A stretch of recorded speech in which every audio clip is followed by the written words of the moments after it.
dernier nous étions là. J'apprécie vraiment sa analyse mesurée. Une analyse est toujours mesurée. Mbaa ressenti mooy wax keroog maa ngi ko fi doon wax. Mbaa ressenti te ressenti nous fait dire n'importe quoi. Mbaa c'est l'esprit de la pensée. On peut faire des erreurs mais au moins c'est des erreurs en termes d'analyse. Je préfère encore loolu nga xamante ne on peut toujours se réajuster. Fii laa fi doon wax d'ailleurs il y a 2 vendredis de cela je disais que je faisais un jàkkaarloo et j'étais dégoûté de le faire.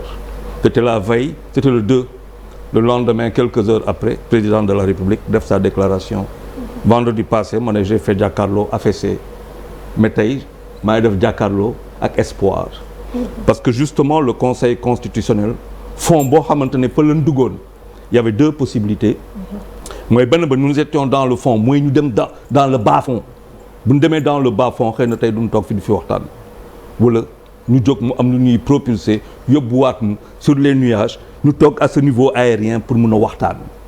Conseil constitutionnel may nañu ko mais je l'ai dit la fois dernière ici que le Conseil constitutionnel mënuloon def autrement que benn bi mu ne la proposition de loi est inconstitutionnelle. Deuxièmement mënul def leneen lu dul abroger mënul annuler loo xamante ne décret de président lu mu defoon. Les choses sont dans l'ordre mais ban jàngat lañ siy am. man pour man nous sommes dans un paradigme nouveau. Sénégal bi fu mu toll di tey ak prémisse de yoo xamante ne développement ñu ngi ñëw ku gis Dakar lu muy dem ni accélération yoo xamante ne Dakar mu ngi koy dem ak dëkk bi réew bi fu mu jëm on sait que ce pays le PIB produit intérieur brut dinañ ko multiplier par 2 voire par 3 fii ak 10 ans bu nee liggéey buñ xamee koppa buñ jubee bu mun a téye suñu loxo ban ko dugal si biir kees boo xamante ne dinañ mën a liggéey bu am maanaam. Mais c'est quoi le nouveau paradigme mooy que la justice boo xamante ne elle a eu à prendre des décisions bu ko jëlee d'une part contre opposition ñu dal si kawam. bu ko jëlee d'une part bu ko jëlee ñu estimer que c'est contre le pouvoir ñu bañ a appliquer c'est le retour de l'état de droit. Enfin la théorie développementaliste je développe mais le droit loolu moo fi dañ mais kooku ça montre que tey justice bi ñun on doit être d'accord et on doit être content de savoir que l'appareil judiciaire un pouvoir comme ça dafa mun nañ wax fippu mun nañ jël terme bu ne mais nañ mesurer. mais loolu lan lay may mooy que le pouvoir judiciaire prend ses distances et désormais installe une nouvelle logique au Sénégal par rapport aux relations avec le public et ça c'est quelque chose de formidable. J'ai une question. Est-ce que c'est quelque chose de nouveau? Est-ce que c'est la première fois que le Conseil constitutionnel prend quelque chose boo xamante ni tolloowul ak li nga xamante ni état moom la bëgg yaa ngi fàtte président Macky Sall demandé woon na fi avis moom sax wax na ko léegi pour mën a wàññi kii woon Conseil constitutionnel mandat woon Conseil constitutionnel rejeté que est-ce que c'est quelque chose de nouveau? Encore que je n'étais pas d'accord avec le Conseil constitutionnel. Oui, voilà. Mais est-ce que c'est quelque chose de nouveau? Non, encore que lu ma lay wax. J'étais pas d'accord avec le Conseil constitutionnel parce que le préambule de la Constitution fait du peuple souverain. Absolument. Donc mënoon na bàyyi que si biir référendum bi peuple bi décidé. waaye yaa ngi analyser léegi. Non loolu laa la wax analyse pour analyse je peux me tromper je veux dire. Je suis d'accord. Ce qui est important. Tu peux continuer. waaw ce qui est important tey mooy que ñun tous sénégalais nangu nañu benn affaire mooy que on a un ouf.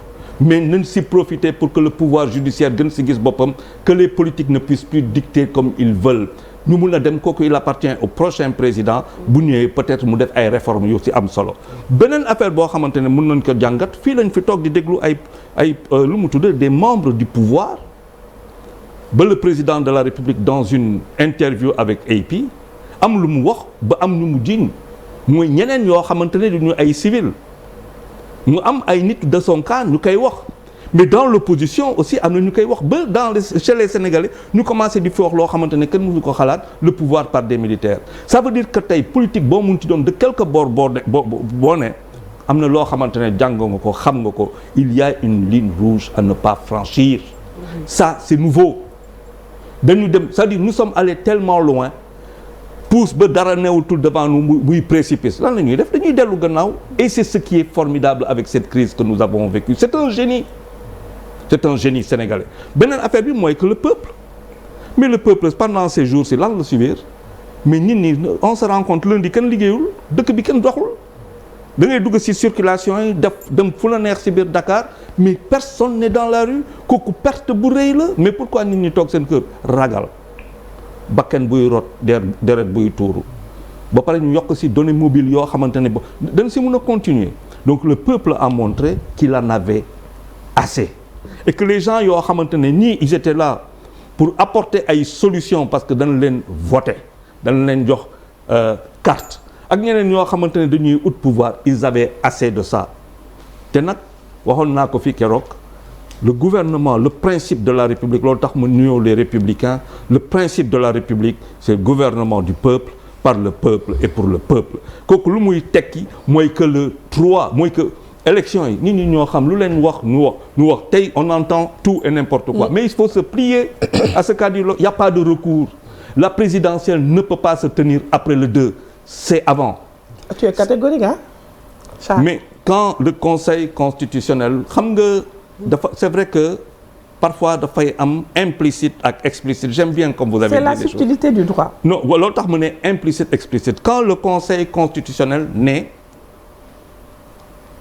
Assemblée nationale dérogation bu nga def ci article 31 article 31 boobu mooy fixer tenue présidentielle dans un délai avant fin mandat président en fonction maanaam président balaa ngay jeexal sa mandat délai article 31 dafa la ne ci 30 jours yi ci 45 jours yi nga war a tëye yow nga ñëw nga indi fa dérogation ci kaw dérogation boobu la Assemblée nationale taxaw président indi abrogation d'un décret du dëgg Conseil constitutionnel na ko déet article 31 boobu mënoo ko laal donc implicitement cela veut dire quoi que la fin du mandat est pour le 2 avril. yaa ngi analyser. yaa ngi commenter boobu. waaw dafay baax que l'homme et la femme politique interviennent dans une analyse parce que c'est ça aussi le but du jeu et je l'entends je le comprends moi je suis fair play. Je sais. Je suis très fair play mais ce qui est important pour moi xam nga da nga ne am na ku fi ne sànq il aurait aimé que président de la République wax lu mu waxoon le 3 mu waxaat ko fii. mu gën a dama ne. yow yaa ko wax. waaw baax. waaw ni mu génnee woon. waaw di annoncer report bi. waaw mu génnewaat. parce que forme yi dafa am solo quoi. waaw mais je dis que. def na communiqué ah. Les circonstances différentes.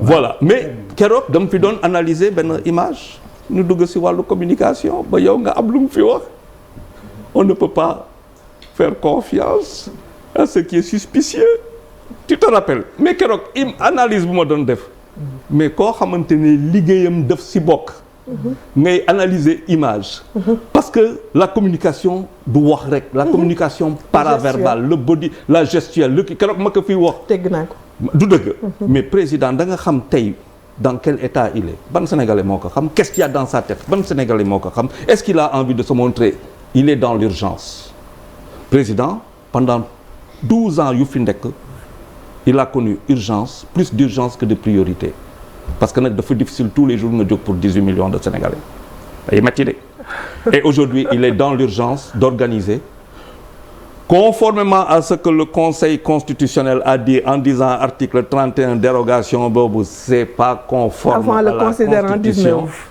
bu mu ko waxee mooy que affaire bi le 2 lay jeex donc si biir loolu nañu xool fii soit le premier dimanche de mars ñu def le premier tour yokk ci 3 semaines dem ba le dernier dimanche ou le troisième dimanche ñu yokk parce que nous sommes dans l'urgence et il faut c'est ce à quoi a dit le conseil maintenant ñaar laa mën a jàpp pourquoi conseil constitutionnel joxewul date mun nañ ci waxtaan. Non pourquoi waxu ko alors que. Implicitement il le pouvait. Non et c'est quoi l'urgence? Attention dans ce que je dis c'est clair que aucune présidentielle ne peut se tenir au Sénégal après le 2 avril. kooku moom le conseil constitutionnel wax. pourquoi léegi joxul date kooku benn la.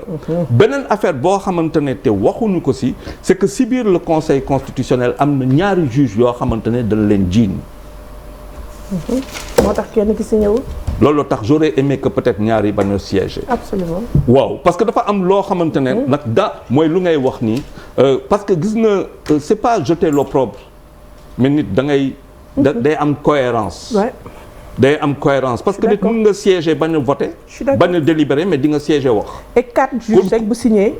c'est bon waaw 4 juges donc loolu am na loolu mën nañ ko jàpp te loolu c'est une remarque que je fais mais lu wër te wër mooy que conseil constitutionnel si lu mu wax maanaam le 2 avril au soir le président Macky Sall qui a été notre président et qui l'est encore jusqu'au 2 avril il en aura fini avec la confiance des Sénégalais renouvelée le 25 février 2019.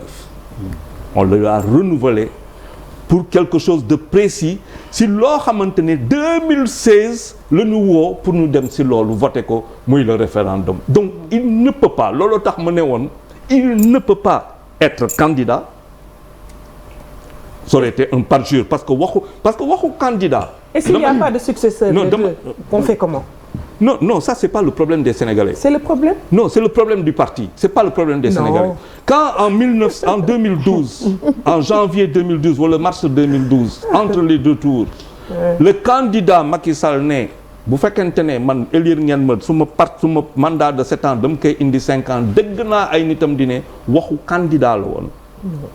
Sauf que bu muy jaay Sénégalais yi en tout cas man je considère peut-être que les gens ne pensent pas comme moi que c'est mon dernier mandat dootul waxu candidat waxu président de la République donc daf may engagé parce que si principe boobu laa koy woowaat de la République si principe boobu laa koy wax il est heureux man machallah que en tout cas pour ne pas être long que le Conseil constitutionnel def liggéeyam parce que nag comme l'a dit xawma kan c'est l'argent du contribuable et le Conseil constitutionnel coûte cher parce que bu ñu xoolee le SMIC Sénégal nga xool ñenn ñi ñaata la ñuy toucher ci agence yi nga xool différence boobu elle est cosmique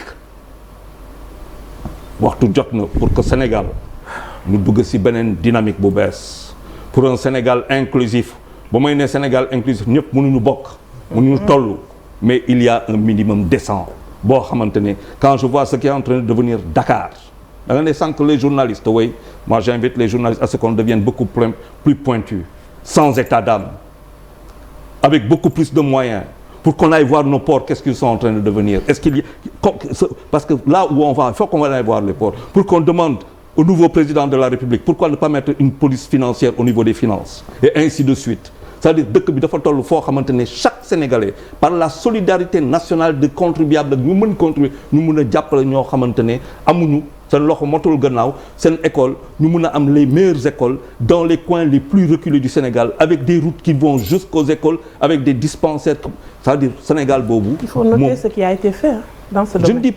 Je ne dis pas que rien n'a été fait. Absolument. Moi je suis pas. Nihiliste, tu n'es pas nihiliste. Non, je suis pas nihiliste. Le président ñaar moo mën metti ci président. dama fi waxoon fi. c'est pas méchant boo bëggee wax. waaw je finis dama fi newoon président président bu demee dinañ ko regretter bés dina ñëw ñu koy regretter waxoon naa ko fii bés bu demee on regrettera le président de la République et je suis convaincu que bés dina ñëw ñu ne Macky Sall quand même bés boobu dina ñëw ça met la charge si ñoo xamante ne ñoom ñooy jël réew bi le si présidentielle bi c'est-à-dire toute la charge liggéey boo xamante ne moom la ñuy yor et les Sénégalais aujourd'hui vont être riches il faut faire lu mu bëgg pour terminer il faut faire des Sénégalais comme les Maliens plus riches que le gouvernement des Sénégalais comme les Burkinabés plus riches que le gouvernement et non pas un gouvernement qui a beaucoup d'argent en budget avec des Sénégalais qui sont extrêmement pauvres. Voilà.